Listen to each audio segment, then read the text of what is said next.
பூங்காற்று நேயர்களுக்கு வணக்கம்.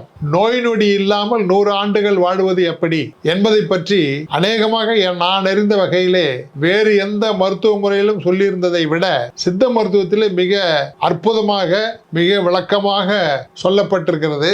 அதிலும் குறிப்பாக 11 சித்தர்களிலே ஒருவரான தேரையர் என்னும் சித்தர் இந்த தலைப்பிலே மிக அற்புதமான ஒரு வழிமுறைகளை நமக்கு வகுத்து கொடுத்துள்ளார். அந்த தேரையர் வகுத்து கொடுத்துள்ள முறைகளை பற்றி கேட்கும் பொழுது அந்த முறைக்கு தேரன் பிணி அணுகா விதி, அதாவது நோய் நொடி இல்லாமல் 100 ஆண்டு ஆரோக்கியமாக வாழ்வது எப்படி என்பதை பற்றி தான் அந்த தேரையர் சொல்கின்றார். அது ஒரு சில வரிகளை மட்டும் நான் உங்களுக்கு சொல்கின்றேன். நீண்ட நாட்கள் நோய் நொடி இல்லாமல் ஆரோக்கியமாக வாழ்வதற்கு அவர் கூறுகின்ற வழி என்னவென்றால், பாலுண்போம் பகற்புணர்வோம் பயோதர மூத்த இளஞ்சேர் கொழிலரோடு இளவையிலும் விரும்போம், எண்ணெய் பெறின் வெந்நீரில் குடிப்போம், நாறு கந்த புஷ்பமே நடுநிசையில் முகரோம், கந்தத்தில் கருணையலாது வேறொன்றை புசியோம், எண்ணெய் பெறின் வெந்நீரில் குளிப்போம். இப்படி அந்த தேரன் பிணி அணுகா விதி என்கிற பாடல் நீண்டு போய்கொண்டே இருக்கும். ஒவ்வொரு பாடலின் முடிவிலும் இவையெல்லாம் நாம் கடைபிடிக்கும் பொழுது நமனார்க்கு இங்கேது கவை நாம் இருக்கும் இடத்தே, இதையெல்லாம் நாம் கடைபிடித்தால் யமனுக்கு நம்மிடம் என்ன வேலை? இதான் அந்த பாடலுடைய பொருள். உதாரணமாக ஔவையார் சனி நீராடேல் என்று சொன்னார்கள். அதேதான் சித்த மருத்துவத்திலே எண்ணெய் தேய்த்து குளித்ததை பற்றி மிக அற்புதமாக சொல்லி இருக்கின்றார்கள். வாரந்தோறும் பெண்களாக இருந்தால் வெள்ளிக்கிழமையும் ஆண்களாக இருந்தால் சனிக்கிழமையும் எண்ணெய் தேய்த்து குளிக்க வேண்டும். அந்த எண்ணெய் தேய்த்து குளிக்கின்ற பயன்படுத்துகின்ற எண்ணெய் சித்த மருத்துவத்திலே எத்தனையோ வகையான எண்ணெய்கள் இருக்கின்றன. உங்களுக்கு புரியும்படி சொல்ல வேண்டும் என்றால், எளிதில் கிடைக்கக்கூடிய எண்ணெயை பற்றி சொல்ல வேண்டும் என்றால், எள் எண்ணெய், அதாவது எள்ளிலிருந்து எடுக்கக்கூடிய எண்ணெய், அதற்கு பெயரே நல்லெண்ணெய்.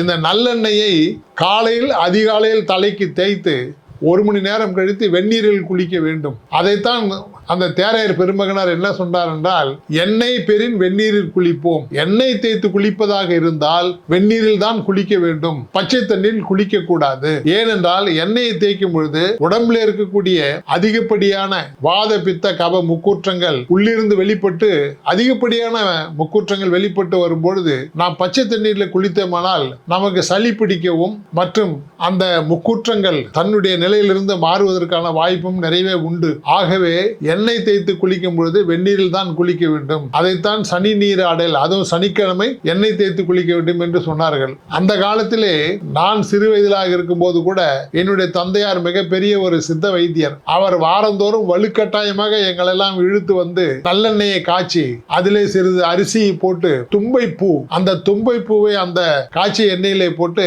தலைக்கு தேய்த்து விட்டு 1 மணி நேரம் கழித்து வெந்நீர் விட்டு தலைக்கு குளிக்க வைப்பார்கள், சீக்காய் பொடி தேய்த்து. இது வாரந்தோறும் தவறாமல் நடக்கக்கூடிய ஒரு காரியம். அது செய்ததனாலோ என்னமோ இந்த வயது வரை எந்த நோய் நொடியும் இல்லாமல் எங்களால் ஆரோக்கியமாக இருக்க முடிகிறது. அது மட்டுமல்ல, ஏகப்பட்ட உணவு பழக்க வழக்கங்கள், இதை செய்ய, இதை செய்யாத, இதை சாப்பிடு, இதை சாப்பிடாத, இதை இந்த நேரத்தில் சாப்பிடணும், இது இந்த நேரத்தில் சாப்பிடக்கூடாது, அப்படியெல்லாம் நம்மள ஒரு நெறிமுறை படித்து வளர்த்ததனால் இன்றைக்கு நாம் மிக ஆரோக்கியமாக இருக்கின்றோம். ஆகவே ஆரோக்கியமாக இருப்பதற்கு சித்தர்கள் கூறிய வழிமுறைகளை நாம் கடைபிடிப்பது மிக மிக நல்லது. அதை பற்றி இனி வரக்கூடிய காலங்களிலே நான் மிக விரிவாக உங்களுக்கு பயனுள்ள பல தகவல்களை சொல்ல இருக்கின்றேன். பூங்காற்று, இது நாளைய நல்வாழ்விற்கான வழிகாட்டி.